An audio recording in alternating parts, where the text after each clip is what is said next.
Thank you, Mama.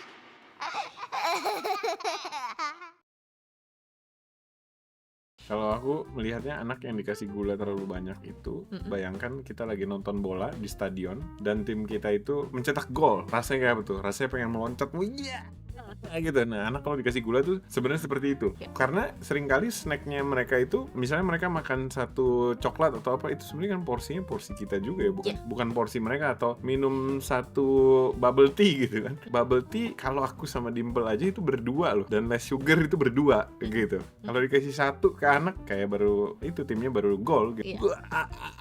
Nggak bisa di ini sih semangatnya gitu. Dan memang kalau tadi Amrit ngomong tentang itu adalah sebetulnya porsinya dewasa, bayangkan porsi orang dewasa berat badan 40 sampai 100 kilo. Anak berat badannya 9 sampai 17-18 kilo. Bayangkan itu bedanya seperti apa. Maksudnya itu untuk memberikan analogi kepada mama dan papa supaya kita bisa membayangkan gitu ya, porsi orang dewasa kita kasih ke anak, gimana caranya anak kita itu nggak bisa duduk diam, ya berarti itu bukan salah mereka. Mengapa? Itu adalah salah satu faktor. Jadi yang pertama adalah karena dia meniru, yang kedua karena asupan gula yang terlalu banyak, dan nomor 3 menurut saya adalah karena cara komunikasi kita kurang jelas. Seakan-akan kan tadi mama udah bilang, tapi dia nggak paham kita bilang apa gitu kan. Karena kata-kata yang kita gunakan itu kurang eksplisit atau kurang jelas. Kalau kita ngomong kata-kata jangan, nggak boleh, no, tidak, ternyata anak kita itu nggak paham kata-kata negatif itu. Karena kata-kata jangan, no, tidak, nggak boleh itu semuanya bukan kata benda atau kata kerja. Jadi kalau kita bilang,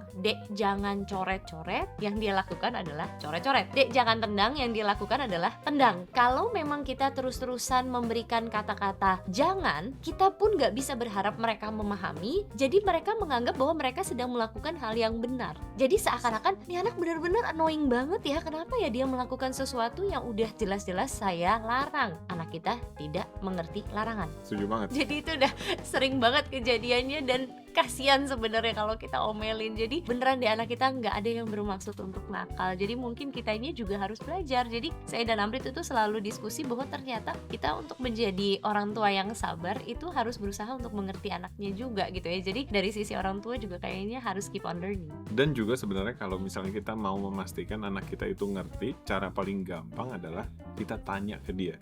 Jadi biasanya kalau kita memberikan instruksi ke Esa, berikutnya kita nanya ke dia, Esa ngerti nggak? Barusan papa ngomong apa? Barusan ngomong apa? Coba diulang. Dia kalau nah berarti nggak dengerin kan? Ulangin lagi. Kali ini dengan kata-kata yang lebih jelas. Oke, ngerti apa? Nanti dia ulang.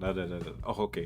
Jadi benar-benar dia sadar, dia lagi dengerin kita, dia bisa mengulang kembali. Biasanya kalau udah begitu harusnya berhenti. Dan mungkin karena lagi-lagi anak itu cenderung lebih excited karena usianya juga, perkembangan otaknya juga. Seringkali dia udah dengerin, habis 5 menit dia excited lagi lupa. Nah, itu kita harus paham bahwa itu memang bagian dari perkembangan dia. Jadi otak kita itu hidup dengan membuat prediksi. Jadi misalnya ada sesuatu yang baru, kita akan mencari ini mirip apa ya? Misalnya kita melihat sebuah buah yang hijau bentuknya begini. Oh, itu mirip mangga ya. Kita akan mengasumsi, oh ini mungkin rasanya asam manis kali, kayak mangga gitu ya. Otak kerjanya begitu. Karena kita sudah tahu mangga itu seperti apa, stroberi itu seperti apa, salak itu seperti apa, dan sebagainya. Oh, ini adalah speaker. Oh, ini adalah mikrofon. Ini adalah kamera gitu yang lagi aku lihat sekarang. Nah, kalau buat anak kecil semuanya baru. Jadi semuanya oh ini apa ya? Ini apa ya? Ini apa ya? Kalau iya, semuanya pengen cari tahu supaya otak itu pengen tahu banget supaya kali berikutnya saya melihat benda itu saya udah tahu itu apa. Sehingga sudah ada prediksi, oh ini yang kayak yang kemarin loh. Tapi bayangin buat dia semuanya baru. Jadi dia harus explore, dia harus pahami semua, dia mau rekam semuanya. Jadi seringkali kita ngomong pun bisa diem nggak 5 menit? Bisa. Baru 2 menit dia udah lupa gitu kan. Ya itu memang anak kecil gitu kan. Dia sedang berkembang, dia sedang belajar, sedang merekam. Menurutku itu part of the process. Dan anak itu ternyata nggak bisa multitasking. Kalau anak kita itu contohnya ya, untuk memberikan gambaran aja kepada mama dan papa ya, contohnya kita itu mau ke kamar, mau ngambil kunci, tiba-tiba pasangan kita nyapa, terus ngajak ngobrol, terus kita masuk ke kamar, tadi gue mau ngapain ya? Gitu kan. Jadi itu sering kejadian. Jadi bayangkan anak kita itu karena otaknya masih berkembang tadi yang kata Amrit, jadi benar-benar anak kita itu nggak bisa fokus ke terlalu banyak hal gitu. Dia benar-benar nggak bisa multitasking gitu ya. Jadi kalau kita mau memberikan instruksi, itu berikan instruksi dalam kalimat yang benar-benar jelas gitu. Usahakan semaksimal mungkin tidak terlalu ribet instruksinya. Kalau kita ingin dia buang sampah, kita kasih tahu tahu tempat sampah yang mana kalau dia belum tahu gitu, atau kita sambil nunjuk, Dede boleh buang sampahnya di situ. Jadi jangan sampai kita pun marah kalau kita tidak memberikan instruksi yang eksplisit.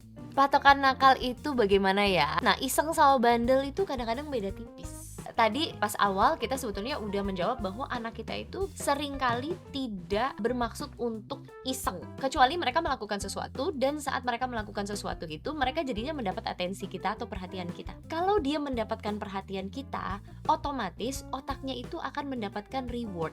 Betul. Ya, jadi kayak seakan-akan yes, aku berhasil gitu kan. Jadi pas dia mendapatkan atensi kita, percaya atau tidak anak kita akan mengulang hal yang sama tanpa bermaksud untuk iseng atau nakal. Respon kita adalah sebel, tapi anak kita nggak ngerti. Yang penting interaksi. Ya betul, yang penting interaksi. Jadi kalau sampai ada seperti itu, sekali lagi jangan diomelin ya, karena dia belum paham. Harus dikasih ngerti, ntar dia lupa dikasih ngerti, ntar dia lupa dikasih ngerti, repetisi, akhirnya suatu saat dia akan ngerti. Dan kalau isengnya karena contoh dari bapaknya, nah coba bapaknya dijewer, karena saya juga iseng. Sekarang Esa mulai iseng, menurutku itu lucu, menurut dia terkadang agak tidak. annoying.